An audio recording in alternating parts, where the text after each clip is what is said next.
Sam Walton ಇದ್ದ. ಆತ ಹುಟ್ಟಿದ್ದು 1918ನೇ ಇಸ್ವಿಯಲ್ಲಿ. ಬಾಲ್ಯ ಕಷ್ಟ ಒಂದು. ಅಪ್ಪ ಒಂದು ಫಾರ್ಮ್ ನಡೆಸ್ತಾ ಇದ್ರು. ಭಾರಿ ದೇಶ ಹಣಕಾಸಿನ ಮುಗ್ಗಟ್ಟಾಗ್ತಾ ಇತ್ತು ಆ ದೇಶದಲ್ಲಿ. ಬದುಕೋದೇ ಕಷ್ಟ. ಹುಡುಗ ಸ್ಯಾಮ್ ಏನೆಲ್ಲ ಕೆಲಸ ಮಾಡಿದ. ತಾನೇ ಹಾಲು ಹಿಂಡಿದ, ಮನೆ ಮನೆಗೆ ಹೋಗಿ ಮಾರಿ ಬಂದ, ಪೇಪರ್ ಹಂಚಿದ, ಹೋಟೆಲಲ್ಲಿ ಕೆಲಸ ಮಾಡಿದ, ಕೊನೆ ಸಣ್ಣ ಅಂಗಡಿಯಲ್ಲಿ ಒಂದು ಕೆಲಸ ಪಡ್ಕೊಂಡ. ಬರುವ ಸಂಬಳ ಯಾವುದಕ್ಕೂ ಸಾಲೋದಿಲ್ಲ. ಒಂದು ಅಂಗಡಿ ನಡೆಸುವಂತ ಕೆಲಸ ಕಲ್ಕೊಂಡ. ಅಂಗಡಿಯಲ್ಲಿ ಕೆಲಸ ಮಾಡ್ತಿದ್ನಲ್ಲ, ಸಾಮಾನು ತರಿಸೋದು ಹೇಗೆ, ಆ ಸಾಮಾನಿನ ಖರ್ಚು ಎಷ್ಟಾಗತ್ತೆ, ತಾನು ಎಷ್ಟು ಬೆಲೆ ಇಡಬೇಕು, ಲಾಭ ಎಷ್ಟಾಗತ್ತೆ, ಅದನ್ನ ಹೇಗೆ ಬಳಸ್ಬೇಕು ಎಲ್ಲ ಕಲ್ಕೊಂಡ ಹುಡುಗ. 4-5 ವರ್ಷ ಅಲ್ಲಿ ಅಂಗಡಿ ಇಟ್ಕೊಂಡು ಚೆನ್ನಾಗಿ ಕಲ್ಕೊಂಡ. ಪಟ್ಟಣದಲ್ಲಿ ಬದುಕೋದು ಕಷ್ಟ ಆದಾಗ ಹಳ್ಳಿಗೆ ಹೋದ. ಅವನು ಒಂದು ಐಡಿಯಾ ಬಂತು. ದೊಡ್ಡ ದೊಡ್ಡ ಶಹರಗಳಲ್ಲಿ ದೊಡ್ಡ ದೊಡ್ಡ ಅಂಗಡಿಗಳು ಬೇಕಾದಷ್ಟು ಇದಾವೆ. ಅದು ಸಾಮಾನುಗಳ ಬೆಲೆನೂ ಜಾಸ್ತಿ. ಅದನ್ನ ತಾನೇನ್ ಮಾಡಬೇಕು, ಸಣ್ಣ ಸಣ್ಣ ಊರುಗಳಲ್ಲಿ ಹೋಗಿ ಅಂಗಡಿ ತೆಗಿಬೇಕು. ಎಲ್ಲ ಅಂಗಡಿಗಳಲ್ಲಿ ಏನ್ ಬೆಲೆ ಇದೆಯೋ ಅದಕ್ಕಿಂತ ಕಡಿಮೆ ಬೆಲೆಯಲ್ಲಿ ಮಾರಬೇಕು. ಈ ವ್ಯಾಪಾರದಲ್ಲಿ ಲಾಭ ಆಗೋದಕ್ಕೆ ಎರಡೇ ಹಾದಿ ಇರೋದು ಸ್ವಾಮಿ. ಎರಡೇ ಹಾದಿ. ಒಂದು, ವಸ್ತುಗಳ ಬೆಲೆಯನ್ನು ಹೆಚ್ಚಿಗೆ ಮಾಡಿ ಲಾಭಾಂಶ ಹೆಚ್ಚಾಗಬೇಕು. Increase the cost of product, ಏಕೆ ಮಾರ್ಜಿನ್ ಆಫ್ ಪ್ರಾಫಿಟ್ ಜಾಸ್ತಿ ಮಾಡ್ಕೋಬೇಕು. ಇಲ್ಲದೆ ಹೋದ್ರೆ ಲಾಭವನ್ನು ಕಮ್ಮಿ ಮಾಡಿಕೊಂಡು ವ್ಯಾಪಾರದ ಗಾತ್ರ ದೊಡ್ಡದಾಗಬೇಕು. Keep the margin low, turnover high. ಇದು ಮಾಡಬೇಕು. ಅವನು ಎರಡನೇದು ಮಾಡಬೇಕು ಅಂತ ತೀರ್ಮಾನ ಮಾಡ್ಕೊಂಡ. ವಸ್ತುಗಳ ಬೆಲೆ ಕಡಿಮೆ ಆಗ್ಬೇಕಾದ್ರೆ ಏನ್ ಮಾಡಬೇಕು? ಎಲ್ಲ ಅಂಗಡಿಯವರು ಕೊಂಡ್ಕೋತಾರೆ, ಮಾರ್ಜಿನ್ ಇಟ್ಟು ಮಾರ್ತಾರೆ. ಇವನೇನ್ ಮಾಡಿದ ಗೊತ್ತಾ? ದಲಾಲಿಗಳೇ ಹೋಗ್ಲೇ ಇಲ್ಲ. ಸೀದಾ ಯಾರು ಬೆಳೀತಾರೋ ಅವ್ರ ರೈತರ ಕಡೆಗೆ ಹೋದ. ಅವ್ರ ಕಡೆಯಿಂದ ಧಾನ್ಯ ಕೊಂಡ್ಕೊಂಡ. ಈ ಸಾಮಾನು ಕಟ್ಟಡ ಕಟ್ತಾರಲ್ಲ, ಉದ್ದಿಮೆದಾರ ಕಡೆ ಹೋದ, ಫ್ಯಾಕ್ಟರಿಗೆ ಹೋದ, ಅವ್ರ ಕಡೆ ನೇರವಾಗಿ ವ್ಯವಹಾರ ಮಾಡಿದ. ಈ ಮಧ್ಯವರ್ತಿಗಳಿರ್ತಾರ ದಲಾಲಿಗಳು ಎಲ್ಲ ಹೊರಗಿಟ್ಬಿಟ್ಟ, ಬೇಡ ಬೇಡ ನಮಗೆ ಅಂತ ಹೇಳಿದ. ನೇರವಾಗಿ ನಿರ್ಮಾಣ ಮಾಡುವವರಿಗೆ ಹೋದ, ಅವ್ರ ಸಾಮಾನು ತಗೊಂಡ. ಈ ದಲಾಲಿಗಳು ಕೊಡ್ತಾ ಇದ್ರಲ್ಲ ದುಡ್ಡು, ಅದಕ್ಕಿಂತ ಜಾಸ್ತಿ ದುಡ್ಡು ಕೊಟ್ಟ.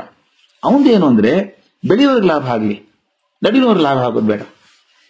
ಇವ್ರು 10 ರೂಪಾಯಿ ಕೊಡಿದ್ರೆ 12 ರೂಪಾಯಿ ಕೊಡ್ತಾ ಇದ್ದ. ರೈತರಿಗೆ ಬಹಳ ಖುಷಿ ಆಯ್ತು, ತಯಾರು ಮಾಡುವವರಿಗೆ ಖುಷಿ ಆಯ್ತು, ಉಳಿದವ್ರ ನಕ್ರು, ವ್ಯಾಪಾರಿಗಳ ನಕ್ರು.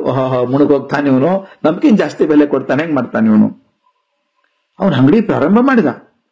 ಜನರಿಗೆ ಆಶ್ಚರ್ಯ, ಎಲ್ಲರಿಗಿಂತ ಕಡಿಮೆ ಬೆಲೆಯಲ್ಲಿ ಹ್ಯಾಕ್ ಕೊಡ್ತಾನೆ ಇವನು. ಯಾಕೆ ಕೊಡ್ತಿದ್ದ ಅಂದ್ರೆ ದಲಾಲಿ ಕೊಡೋ ದುಡ್ಡು ಕೊಳ್ಳಿಲ್ಲ, ಉಳಿಸ್ಕೊಂಡ ಅವನು. ದಲಾಲಿಗಳೇನ್ ಮಾಡ್ತಾರೆ ಗೊತ್ತಾ? ರೈತರು ಬೆಳೆ ಬೆಳೆದಾಗ ಅತ್ಯಂತ ಕಮ್ಮಿ ಬೆಲೆಯಲ್ಲಿ ಕೊಂಡ್ಕೊಂಡ್ಬಿಡ್ತಾರೆ, ಗೋಡೌನಲ್ಲಿ ಇಟ್ಕೋತಾರೆ, ಬೆಲೆ ಹೆಚ್ಚಿಗೆ ಆದಾಗ ಮಾರ್ತಾರೆ. ಲಾಭ ಆಗೋದು ರೈತರಿಗೂ ಅಲ್ಲ, ಬಳಸೋರ್ಗೂ ಅಲ್ಲ, ನಡುವಿನ ದಲಾಲಿಗಳಿಗೆ ಆಗೋದಂಥದ್ದು. ಅವನೇನ್ ಮಾಡೋದು, ದಲಾಲಿಗಳನ್ನು ದೂರ ಇಟ್ಟಿರೋದ್ರಿಂದ ನೇರವಾಗಿ ಯಾರು ಬೆಳೀತಾರೋ ಕೊಂಡ್ಕೊಂಡ್ಬರೋದು, ಮಾರ್ತಿದ್ದ. ಕೆಲವು ಸುದ್ದಿ ಎಬ್ಸಿದ್ರು, ಕೊಡ್ತಾನ್ರಿ, ಮಟೀರಿಯಲ್ ಚೆನ್ನಾಗಿರಲ್ಲ, ಒಂದ್ ಕಡೆ ಸಾಮಾನು ಚೆನ್ನಾಗಿರಲ್ಲ, ಅದು ಬೆಲೆ ಇರಲ್ಲ ಅಂದ್ರು. ಸ್ವಲ್ಪ ತೊಂದರೆನೂ ಆಯ್ತು. ಆದ್ರೆ ಬಡ ಜನರು, ಮಧ್ಯಮ ವರ್ಗದ ಜನ ಅಂಗಡಿಗಳು ಮುತ್ತಿಬಿಟ್ರು. ಲಾಭದ ಅಂಶವನ್ನ ಕಡಿಮೆ ಮಾಡಿಕೊಂಡು ಜನರಿಗೆ ಕಡಿಮೆ ದರದಲ್ಲಿ ವಸ್ತು ಕೊಡ್ತಿದ್ನಲ್ಲ, ಇವನ್ ಚಿಂತನೆ ಇಷ್ಟ ಆಯ್ತು ಜನಕ್ಕೆಲ್ಲ. ಜನ ತಾವೇ ಅಂಗಡಿಗಳಲ್ಲಿ ಅಡ್ಡಾಡಿ, ಈ ಶಾಪಿಂಗ್ ಮಾಲ್ ಅಂತೀವಲ್ಲ, ಶುರು ಮಾಡಿದವನು ಅವನೇ. ಮೊದಲು ನಾವು ಅಂಗಡಿ ಕಟ್ಟೆ ಮನೆ ಎತ್ಕೊಂಡು ಇದು ಕೊಡಿ ಅಂತ ಕೇಳ್ತಿದ್ದು, ಕೊಟ್ಟು ಕಳಿಸ್ತಾ ಇದ್ರು. ಈಗ ಹಾಗಲ್ಲ, ಅಂಗಡಿ ಇಟ್ಟ, ನೀವೇ ಹೋಗಿ ಬನ್ನಿ ಒಳಗಡೆ, ಏನ್ ಬೇಕಾದ್ರೆ ಆರಿಸ್ಕೊಂಡ್ ಬನ್ನಿ, ಈ ತಳ್ಳೋ ಗಾಡಿ ಇಟ್ಬಿಟ್ಟ, ಒಂದೇ ಬಾರಿ ಹೊರಗೆ ಬಂದು ದುಡ್ಡು ಕೊಡೋ ಹಂಗೆ ವ್ಯವಸ್ಥೆ ಮಾಡಿದ. ಈ ಶಾಪಿಂಗ್ ಮಾಲ್ ಕಾನ್ಸೆಪ್ಟ್ ಶುರು ಮಾಡಿದವನೇ ಅವನು. ಸ್ಯಾಮ್ ವಾಲ್ಟನ್ ತನ್ನ ಅಂಗಡಿಗಳಿಗೊಂದು ಹೆಸರಿಟ್ಟ, ಅತ್ಯಂತ ಪ್ರಸಿದ್ಧವಾದ ಹೆಸರು, ವಾಲ್ಮಾರ್ಟ್ ಅಂತ. ತನ್ನ ಅಂಗಡಿಗಳಿಗೆ ವಾಲ್ಮಾರ್ಟ್ ಅಂತ ಕರೆದ. ನೋಡಿ ಸ್ನೇಹಿತರೆ, 1966ರಲ್ಲಿ ಕೇವಲ 20 ಅಂಗಡಿ ಮಾತ್ರ ಹೊಂದಿದ್ದ ಸ್ಯಾಮ್. ಇವತ್ತು ವಾಲ್ಮಾರ್ಟ್ ಏನಾಗಿದೆ ಗೊತ್ತಾ?